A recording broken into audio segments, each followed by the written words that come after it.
He went to jail rather than lie. We're all used to our big newspapers filled with lively news and pictures.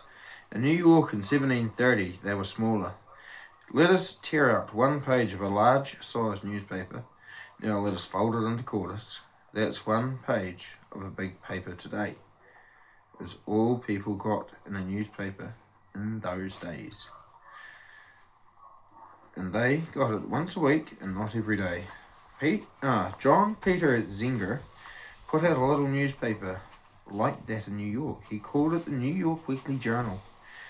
But even this little paper was hard to get out. Nowadays, newspapers have large machines called linotypes that put the words into printed letters, and they have gigantic machines to print them. Most boys and girls today have seen little toy printing presses in which they can arrange letters to make words, sentences for printing. Peter Zenger set type, as we call it, the same way. He would put the flat plate of type on a machine, just about like a toy printing machine of today. Of course, he didn't think of it as a toy. It was the only kind of printing machine there was at the time, and it was very expensive. Sometimes a man like Peter Zenger, to save money, would make his own printing machine in a blacksmith shop. Only one copy of a newspaper could be printed at a time, and often the newspaper owner would have to deliver the papers himself. Peter Zenger was lucky to have a good helper, a young man named Jan, who did the delivering for him and helped get the papers out. Peter's wife helped him with it too, but Peter Zenger did most of the work himself. He wrote the little paper, he edited it, he set it in type, and printed it. With Jan's help, there were no pictures. It takes modern machinery to print pictures. But all that work did bother Peter Zenger a bit. He had a good time with it. There was something, though, that bothered him a good deal. In those days, there was no United States. They were just the American colonies, and that belonged to England. The English gave orders to the American colonies. They said, you can do this, and you can do that.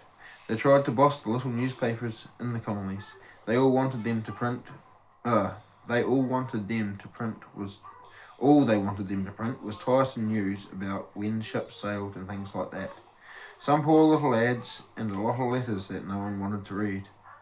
New York colony was ruled at that time by Governor Crosby, who had been sent over by England. Governor Crosby did not care about most of the people in the colony. He had a few friends and he wanted everything done for them. He liked people just to stand around and say how wonderful he was. But John Peter Zenger wanted to tell people how things really were and how Governor Crosby was taking money and land away from them and giving it to his friends. There was no radio, of course. Instead, people stood on the street corners and listened to men making speeches. And some men belonged to clubs or went to taverns where they could hear the real news too. But not everyone had time for that, so Peter Zenger wanted to tell the truth in his paper. He knew it was a dangerous thing to do. In Connecticut, Benjamin Franklin's brother had been arrested for trying it, but Zenger went ahead anyway. He had come from Germany. When he was only a boy, and he loved the kind of life he found in America. He loved the people of New York colony too, and he was a man who would fight for what he loved. He went right ahead and let his newspaper tell the truth about what was going on, so sure enough the English came to his shop and arrested him. But even while he was in jail, he kept right on publishing his New York Weekly Journal. Each week, when it was time to get out the paper, Jan, his young helper, would go to visit Zenger in the jail. Jan was 16 years old, a bright young man who was devoted to both his work and his boss. One day, when Jan was at jail, he was sitting on the floor outside a cell. There was a narrow slit in the cell door, and from inside came a strong, indignant voice. A stone crook of ink stood on the floor beside Jan, and he was writing with a goose's quill pen. Jan wore a leather jerkin, short trousers, and thick, home-knitted wool stockings, the regular clothes working men wore in those days. He was breathing hard and he tried to catch the angry words coming through that narrow opening in the door. Jan, boomed the voice through the slit. Are you getting all this I've said? Yes, Mr. Zenger, said Jan. Better read it back to me to make sure, came the voice again. Jan began to read what he had taken down. We say once more, and we will say it as long as we have breath. Governor William Crosby of the colony of New York is trampling on our rights.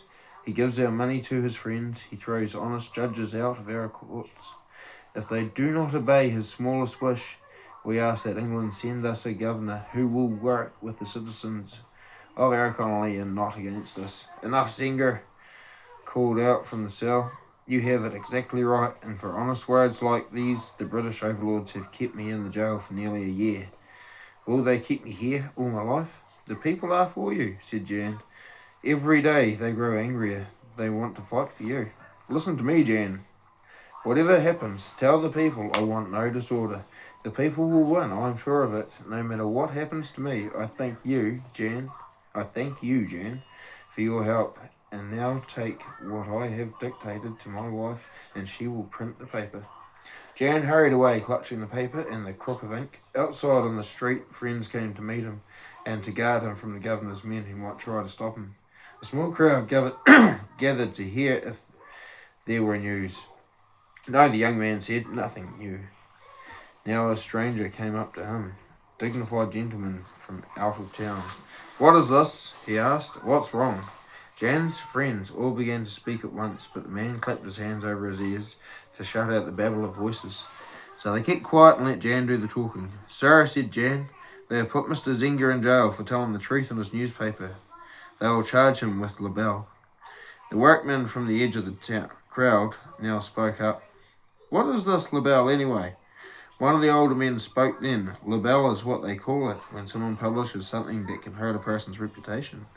Zenger had never said a word about anyone that was not true. It has just made the governor unpopular.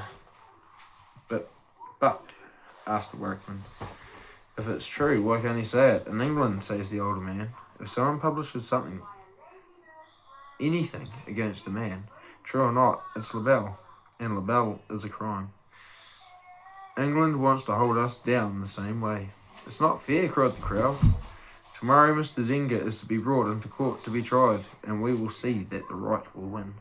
Jan shook his head, but how can we win when the governor will not even let Zenger have a lawyer to speak for him? The crowd growled and shook fists. This is tyranny, declared a man from out of town. Tyranny, they all agreed. We know it, but Mr. Zenger says there must be no disorder. Next day the courtroom was crowded. There was a sort of narrow box with a top where a prisoner like Peter Zenger had to stand. Zenger's head was up and his eyes flashed, but the judge would not let him speak. Nearly everybody in the courtroom wore a wig, as gentlemen do in those days. The wigs were almost all white. The three judges and all the lawyers had on long black silk gowns, and they wore wigs too. But their wigs, to show their importance, were bigger than those of the other men. So there was Peter Zenger above all those men who wanted to please the governor. Things looked black for him. Suddenly, at the back of the room, a tall man rose and strolled forward. Your Honour, he said to the judges, I am Andrew Hamilton of Philadelphia. Everyone except the judges stood up and stared because Andrew Hamilton was the most famous lawyer in America. There wasn't a sound as he said, I wish to defend this man. Governor Cosby's men were furious, but they did not dare to order Hamilton out or to shut him up. The old man was over 80, and he had made a long, hard journey to reach the court. He was gaunt and bent, but his voice rang out like a bell. He made a wonderful speech. He said that tyrants mistreat people and then arrest them if they complain about it. This is not only the cause of a poor printer. No, it is the best cause. It is the cause of liberty. The verdict of Peter Zenger was not guilty. The people in the court shouted with joy, and outside on Wall Street, other crowds roared, Zenger is free! Hurrah for Zenger! Hurrah for lawyer Hamilton!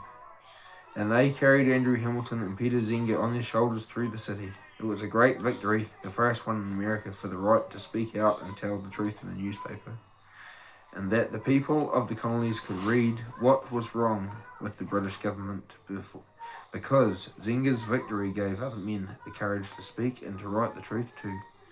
Today, every newspaper is grateful to Peter Zenger.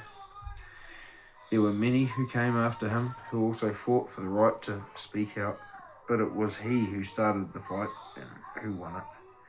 So today, if a man runs for public office, any newspaper that wants to can tell the truth about him. We all have John Peter Zenger to thank for that.